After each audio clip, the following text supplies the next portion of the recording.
Hey, welcome into another episode of the Fat Guy Podcast. I am the Fat Guy. Most people call me Brett Mason. I'm glad that you've joined me today, whether you are debating beginning a weight loss and health journey, maybe you're struggling in the middle, or perhaps you've just given up and you're clinging to one last bead of hope. I hope to be that bead of hope for you. I love trying to help people lose weight. I do work with some people personally, and then just really through my social media channels, I've helped a lot of people. Some people I didn't even know I was helping, and that's always a good feeling. So, first of all, I'd say you should probably consider adding me on social media. So it doesn't matter if you prefer Snapchat or Facebook or Twitter or Instagram, you're going to find me on all of those at Fat Guy Podcast. Here's the ones I recommend. My Facebook page is the one I use most.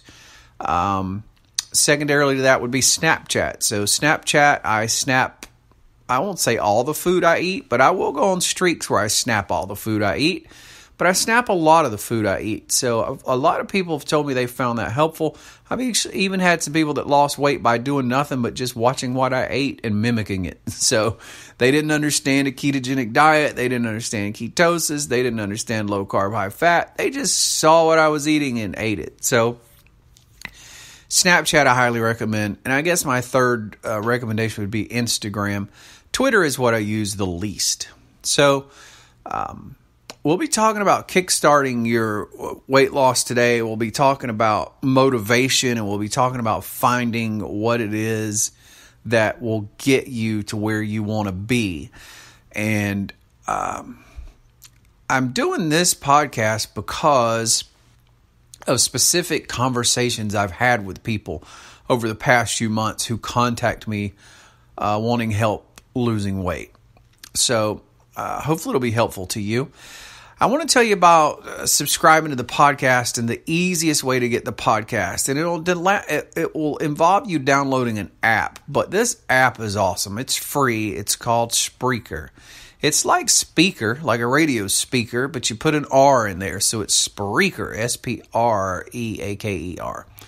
So not only will you find my podcast on there, but if you like podcasts, there's just thousands and thousands of podcasts ranging from entertainment to news to politics to sports to self-help and weight loss. And I love the Spreaker app. And so the cool thing about that is you download it and you go to the search button and you search for Fat Guy Podcast, you'll find this. And you can just push a little favorite button and it'll be one of your favorites. You can elect to get notifications when we release a new one. And everything is just self-contained there. And I find that works really easy. I actually debated building my own app. I used to have an app, but it's very cost prohibitive to do that unless you're a person who has hundreds of thousands of subscribers. And I don't. Now, I do have a lot of subscribers, and maybe one day there will be hundreds of thousands. But right now, the Spreaker app is the way to go. So I highly recommend that you download that. Of course, if you're subscribed on the Facebook page, Fat Guy Podcast, you may or may not see notifications when a new podcast goes up, because that's just how Facebook is. It just doesn't show what you post very often to your users. They want money. They want you to pay for people to see your posts, and that's very frustrating. Nevertheless, it's Facebook's world. The rest of us are just living in it. So, if you're somebody that I've talked to in the past and you gave me some of these responses I'm about to give, know that I may or may not be quoting you. It could be somebody else, because a lot of people have said this. And also know that this isn't a judgment on you. I'm not judging you. I'm not looking down on you, because I was the exact same person. And so I'd be judging myself. But eventually I reached a different level. And so I hope to inspire others to reach a different level today. But I can tell if somebody is going to be successful when they contact me about losing weight based on the first few questions that they ask me. And so if you recognize this in your own life, don't feel bad about it. Don't knock yourself down about it. Don't beat yourself up about it. Don't get depressed about it or upset about it. Just recognize it and change it is the simple thing to do. So people will contact me about losing weight. They'll go, man, that ketogenic diet you're on looks amazing and I want to try it. What do I need to do? And I'll begin the list with them, and I'll say, you want to eliminate carbohydrates. This means you don't eat bread no more. You don't eat pasta anymore. You don't drink sweet tea. You don't drink Coke. You don't drink Mountain Dew. You don't drink Dr. Pepper. You don't drink any sweetened beverage anymore. You don't eat desserts anymore. There's no cake. There's no pecan pie. And so rule number one is eliminating carbohydrates. We only consume a very minimal amount of carbohydrates at 20 grams or less, and we want all of those, or most of them, to come from vegetables, green leafy vegetables. And immediately, I'd say 50% of the time, oh God, I could never give up my insert what I could never give up here. I could never give up my sweet tea. I could never give up my Coke. I could never give up bread. I could never. Well, if you could never, then you will never. I mean, I don't know what else to say about it. I think my own personal experience makes it clear. The personal experience of literally hundreds of people that I've met online in this ketogenic lifestyle, and the literally hundreds of hours that I've spent reading the research and the data behind what makes us fat in America, but around the world, but primarily in America and Western civilizations, is sugar. It's sugar and carbohydrates.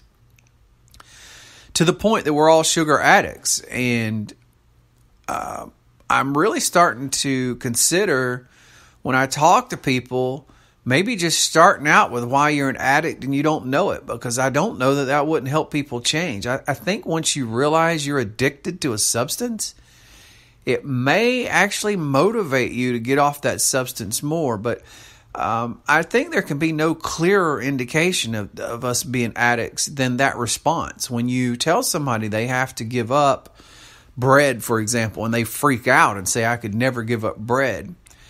Just think of how identical that is to telling a cocaine addict that they have to give up cocaine, or an alcoholic that they have to give up alcohol, or somebody who smokes telling them they have to stop smoking. See, I was a smoker. One of the interesting things to me, by the way, I quit smoking May 29th, 2014. So, coming up on 4 years. I'm like 3.5 years now. So one of the interesting parallels to me is when I think about how I felt about things like cheeseburgers, for example. God, a cheeseburger with the perfectly fresh bun and French fries, which you have to give up, by the way. The thought of giving that up was insane to me because my life was based around cheeseburgers and fries. Like, I would say 80% of the food I consumed in my life was French burgers and fries, and I never got tired of them, ever. I could eat them for breakfast, lunch, and dinner every day and never get tired of it. My favorite was the McDonald's double quarter pounder with cheese. I never got tired of that burger. I just never got tired of it. I was addicted to sugar in general, but that was my specific addiction. And you'll find that the reactions to addictions are the same no matter the addiction. The reason food gets a pass is because it's a food. There's so many people addicted to sugar, and we get a pass on it because the USDA or whoever lists sugar as a food, and sugar is not a food. It has no properties of a food. It's a substance. Sugar is a substance. It has no nutritive qualities. It provides zero nutrition to the body. The only thing sugar provides to the human body is energy, which anything you stick in your mouth and chew up and swallow will provide energy. There's literally no substance on the planet that you couldn't go chew up and swallow that your body wouldn't extract energy from, with the exception of maybe, I don't know, iron or titanium or something. I mean, I guess even your body could break down iron maybe. I don't know.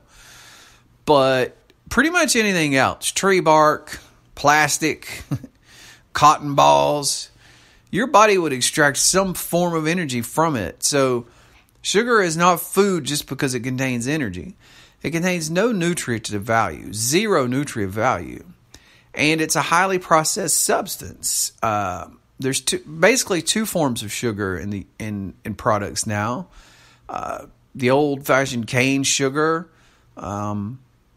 which comes from sugar cane, or high fructose corn syrup. Both of those are extracts of something, highly processed, highly concentrated extracts of things.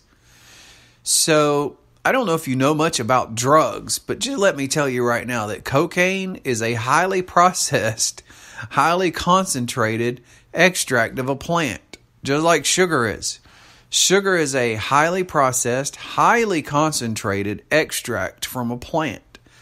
Cocaine is a highly processed, highly concentrated extract from a plant. It's the exact same process. And then when you consume this in levels that you would never ever have consumed in real life, it fires off in the brain in all kind of highly addictive ways. So when they examine the brains of cocaine addicts to the brains of sugar addicts, they act identically. The same pleasure center of the brain is triggered. All the other dopamine responses and all that are identical. As a matter of fact, in a lot of studies, it's even greater with sugar, showing sugar is even more addictive than cocaine. So if you're addicted to drinking the Coke all day, every day, or you're drinking to the Twinkies, or you're, whatever your particular method of delivery is, you're addicted to sugar. You're just using a different method of delivery. Just like people who would either freebase cocaine using a needle in their arm, or they would sniff it, or, it's just different vehicles of delivery of the same drug. And Twinkies or Coke or chocolate cake or bread are all different vehicle deliveries of the same drug.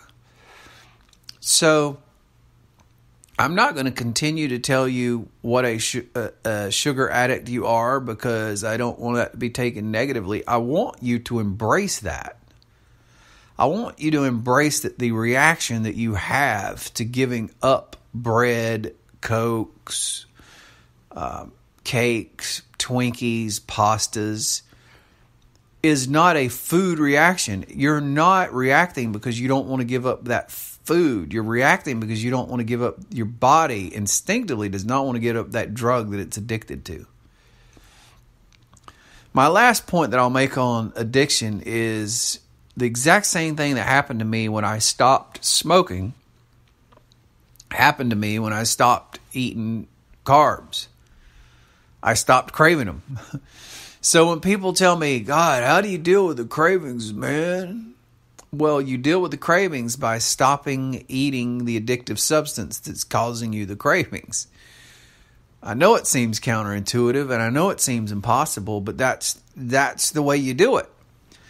You stop taking the drug that you're addicted to, and eventually your cravings for the drug you're addicted to will subside. So people ask me, how long, man? How long? Well, luckily with keto, it happens relatively quickly. I'd say within a couple of weeks, you'll notice a pretty big difference.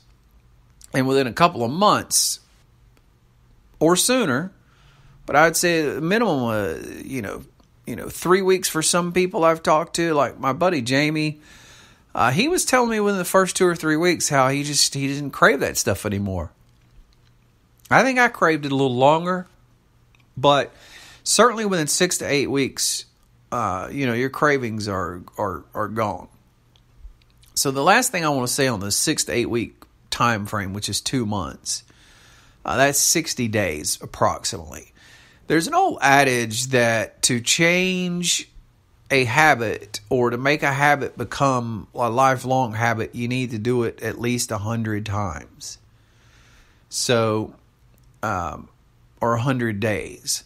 So if you can remain keto and embrace the keto lifestyle and all this for 100 days, your chances of lifelong success are really high for a lot of reasons. One, your body will probably most likely have 100% switched over to being a fat burner. So you're going to be dropping fat. And you're going to be amazed at how the fat drops. Your body's not going to crave the sugar anymore. And at the 100-day point, you will have figured out what foods you like to eat. See, that's the other thing about changing to a different way of eating. And this isn't just for a ketogenic diet. This is no matter what diet you go on. Whether it's low fat, whether you go on the broccoli diet, whether you go on, it doesn't matter what the diet is. It doesn't matter. There's there's a phase or a period of time. Vegan diet. I went vegan back in 14. So there's a period of time where you have to learn your new way of eating. You learned the way you eat now over time. It seems natural to you the way you eat now, but you just didn't wake up yesterday and figure out everything that you like to eat right now. Those are likes that you've been developing over your entire life. You've learned that I like this, I don't like this. I really love this, I really hate this. This I can eat and it's fine, but whatever, I don't care that much about it. This is a go-to. This is something I can cook really well and quickly. This is something that I can take for snacks when I travel. This is, all these things that you have in your life now will be replaced, and it takes time to figure out the replacements for you. And that's not even something I can tell you. See, I can tell you what snacks I like. One of my biggest is olives, which I don't snack a lot. You shouldn't really even snack on a ketogenic diet. But I occasionally will snack because of situations I find myself in. Like, for example, I'll go somewhere and I know that I'll miss a meal and I know I won't be able to really get a ketogenic meal there. Rather than trying to pack up a cooler with a meal that I've made in it, I will just take ketogenic snacks with me. And so it'll be a meal, but it's really snacks I'm eating. But one of my favorite keto things to eat that would fall into the snack category is blue cheese stuffed olives. Now, I've recommended those to a lot of people. I'd say probably less than half the people I've recommended to like them. But I love them. They're great. They're just a fantastic, high-fat, low-carb snack, and they're delicious to me. What is your blue cheese stuffed olive? See, that's something you'll have to figure out, and it takes time.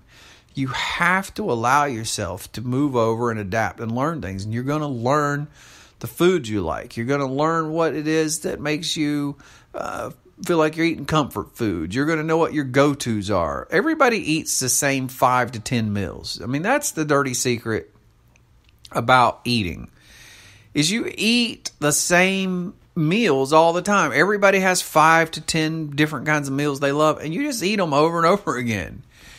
People think they like a lot of variety in their diet, but you really don't. Humans aren't a big variety in the diet people. They navigate towards, a handful of things they really love, and they just eat them a lot.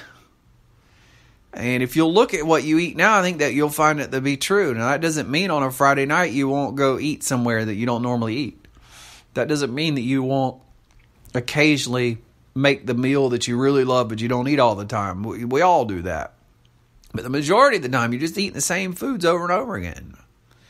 I know when I was growing up, for my dad and my mom, they had a few foods that they liked a lot, and we ate them a ton. Lima beans was one of them. Greens was one of them. Hamburger steak and gravy was one of them. And pork chops. And ham, baked ham. Now, a lot of these were because they were cheap and we were very poor. And like my mom would wait for hams to go on sale and she would buy a bunch of them and freeze them. So that's one of the reasons we had ham a lot. Pork chops, that wasn't so much the case. And the hamburger wasn't so much the case, I don't think. But that's pretty much what we ate every meal. It was either going to be ham or it was going to be pork chops or it was going to be hamburger, steak, and gravy. I mean, that's what we had. So, in my life now, what I eat, I mostly eat hamburgers. What I eat, I mostly eat hamburger, grass-fed, organic grass-fed hamburger, and then occasionally I eat the steaks, and then less occasionally, or I'd say probably steaks and like rotisserie chicken probably fall equally second. So 60% of the time I'm eating hamburger, and the other 40% of the time is divided between steaks, rotisserie chicken. Every now and then I'll have tuna. From the top 2 or 3, it gets real low. The frequency of tuna is like, once a month maybe. The rotisserie chicken a few times a month.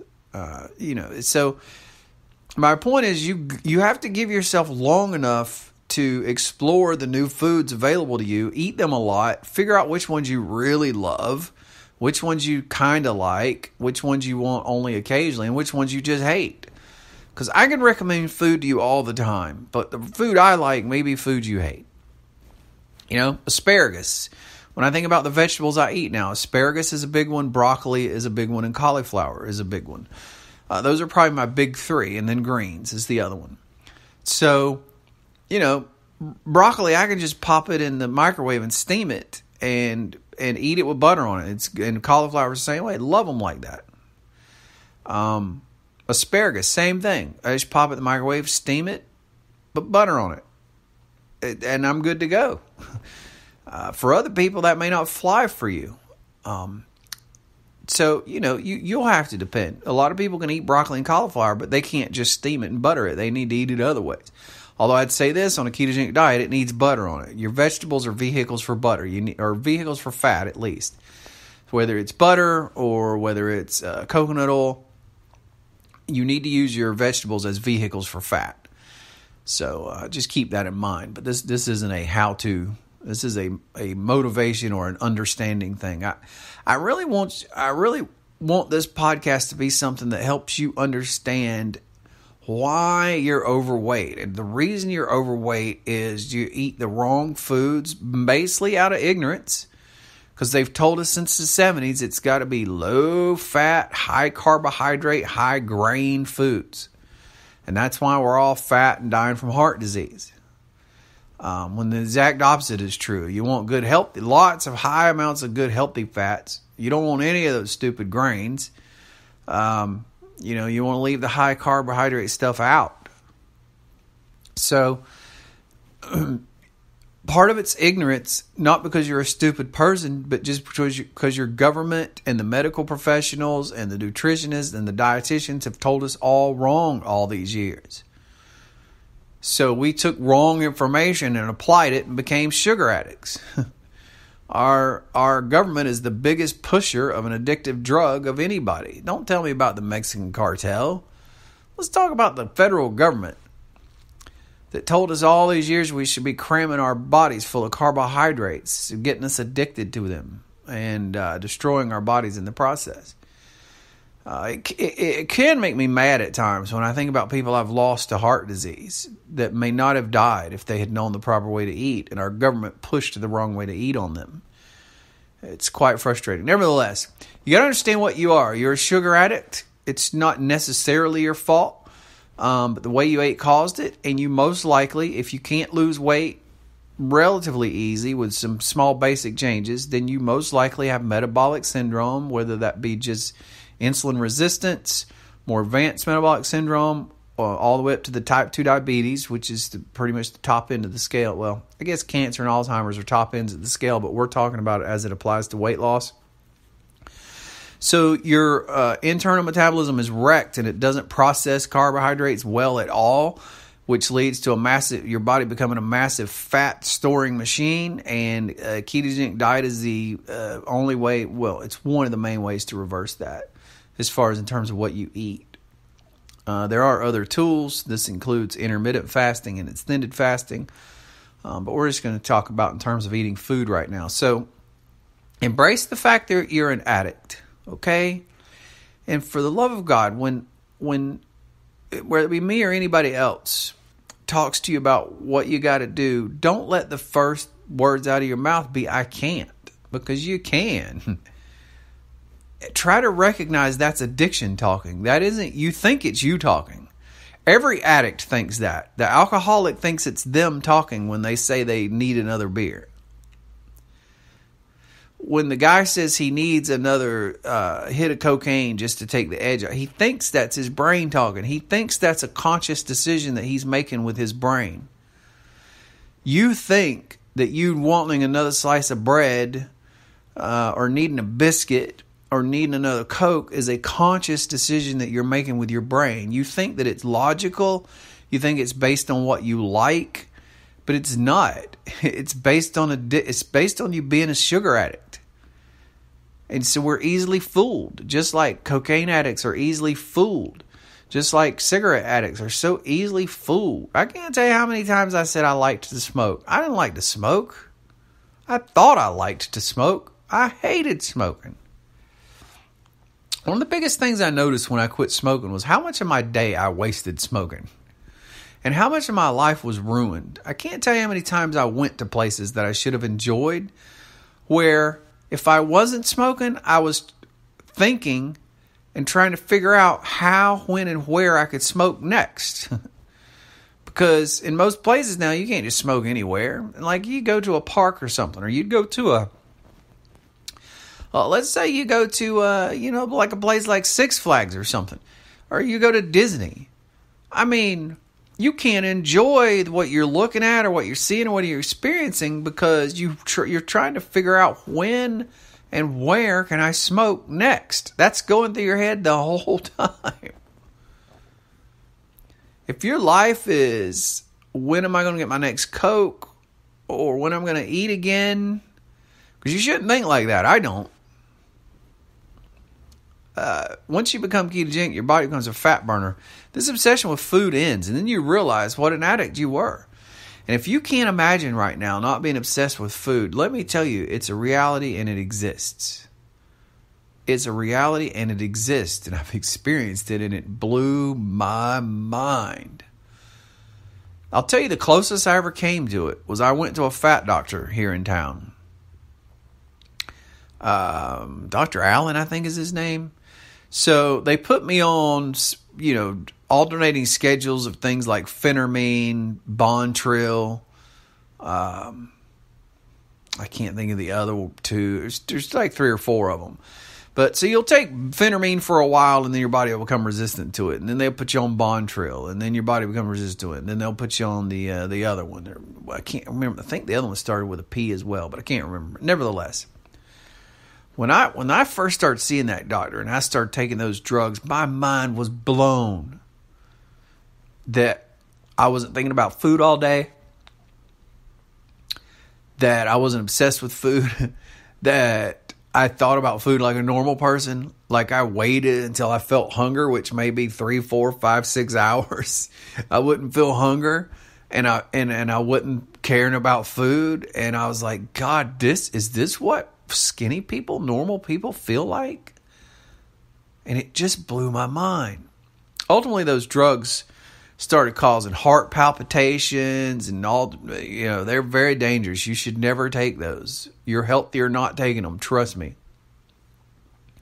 It's better for you to be overweight than to take those stupid drugs. And I'm not a doctor. That's my opinion, but I've lived it.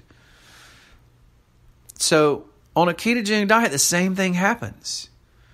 You stop the sugar addiction. And when the addiction goes away and you just start eating when you're hungry, you're like, oh my God, this must be what normal people feel like. This is insane. And you won't be hungry all the time. You'll only be hungry a couple of times a day at most. And you'll eat when you're hungry. And you'll stop when you're full. It's insane. It's insane how much difference it is. So I hope this podcast, while not specific advice on the ketogenic diet, is an advice on how to get your mind right. It's mainly intended for people who are starting out, wanting to start out, or have started a bunch of diets and failed, and you can't figure out why you keep failing, and you don't understand, and it's like, yeah. So my last comment about this would be, if you try another diet that keeps the addictive, let's say you have a cocaine addict and you're wanting to get them off cocaine, but you continue to give them cocaine. It just ain't going to work. And that's why regular quote unquote diets fail. That's why I'm going to eat 1,200 calories a day. I'm going to eat 1,200 calories a day. Well, you can eat 1,200 calories a day, and you can do it okay the first day. You get by the first week. You make it through the first month. But you're continuing to feed your addiction of carbs. You're just eating less of them. Your body hasn't switched over to being a fat burner. It's still a carb burner. And you're still trickle feeding yourself the drug you're addicted to. You're never getting off the drug you're addicted to. It's just like this quitting smoking trust me, I tried this many times, quitting smoking.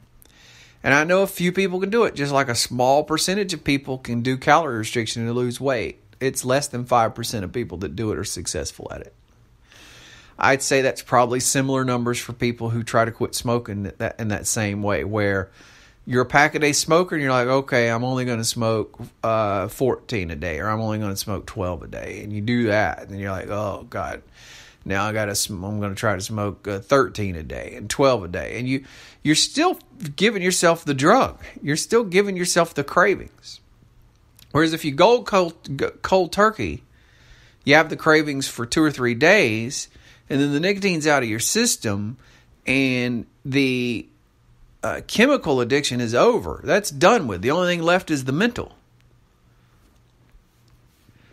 Whereas if you keep drip feeding yourself the nicotine by just cutting back, you still have the mental and you have the chemical. You're still dripping the chemical in. That's why nobody quits that way. Very few people quit that way. Some do. I'm not saying nobody does. I'm just saying not many do. You can stop eating bread. You can stop eating pasta. You can stop eating Twinkies. You can stop drinking sodas. You can stop drinking sweet tea. Not you can't. Don't enter into it and say you can't. Say I can and I will. And if I do it a week and screw up, I will stop immediately and start over again. Imagine how much better you are. Because people are like, oh, I screwed up. And that's one thing people do is, oh, God, I screwed up. I made it a week. I didn't have no sugar. And on Saturday, I drank a Coke. Crap. To heck with it. No, you just had one Coke in a week. Think of what a phenomenal achievement that is. It's not where you need to be. Don't be satisfied with it. Don't accept it as success. But think about how much different that week was than the week before, where you guzzled 3 Cokes a day. And now you went 7 days and you only had 1 Coke on Saturday. Immediately when you get done with that Coke and the bad feelings set in, don't fall off the deep end and go back to being a Coke addict again. Go, oh my God, I fell off the wagon, but look how much I achieved. And if I made it a week this time, seeing how bad it feels and seeing what I didn't get anything out of this Coke. That's the other thing. You're like, wow, it was a Coke, but it was, whatever. It didn't change my life. It wasn't worth being an addict. And you'll be stronger next time. And you'll be stronger for 2 weeks or 3 weeks or 4 weeks. Don't think I haven't fallen off the wagon. When my mom died, it was horrible. And I went and pigged out on cheesecakes for a week straight. Okay? It's horrible. But when you take into the whole, at that point, 9 months I'd been keto. And I had 1 bad week. Come on. 1 bad week out of 9 months. I didn't let it defeat me. I didn't let it take me out. I'm like, okay, I had a bad week. There was a reason for it. It was stupid. I didn't feel any better from it, and my body felt horrible. Oh, my God, and my body feels so horrible eating cheesecakes all week. It felt so horrible. So it was a learned lesson. It was a learned experience, and I moved on from it. This podcast is going way longer than I intended. I hope it didn't sound like I was rambling. I hope that it was in some way inspirational to you. I hope that it was in some way informative. I hope that you do see that you're a sugar addict. You are addicted to carbohydrates. And if you keep eating them, you're going to keep driving the addiction. You'll never get off of them. A person who keeps smoking will never get off cigarettes. A person that keeps hitting cocaine will never get off cocaine. And a person that keeps eating the sugar will never get off the sugar. And sugar is what's making you fat. It's not fat. It's not steak. It's not hamburgers. It's not mayonnaise. It's sugar. Sugar is what's making you fat. It's dysregulated your metabolism. It's caused your body to be able to not even be able to process carbs no more. Your body just can't deal with them. Your body cannot process them. Your insulin levels are through the roof all the time trying to deal with these carbohydrates. And when insulin is high, it signals your body to store fat. So your body starts converting the sugar into all these lipids, these triglycerides, storing it in fat cells. You got fatty liver disease. Going back to the addict thing, by the way, up until, the past couple of decades, fatty liver disease was what alcoholics got. Alcoholics. Now everybody gets it because we're all eating a diet that's stuffing our liver full of sugar and it's having to convert it to lipid. Same thing that happens with an alcoholic. Too much of that sugar, this alcohol, it's being pounded, causes fatty liver disease. It's an addiction. It's an addiction. And you can stop eating biscuits. You can stop eating pasta. You can stop eating desserts. You can stop drinking the sweet drinks.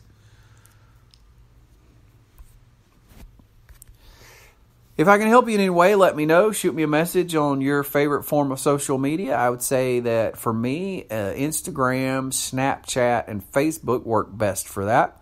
Add me on all the social medias, whether it be Snapchat, Facebook, Instagram, Twitter. That would be Fat Guy Podcast is what you're looking for.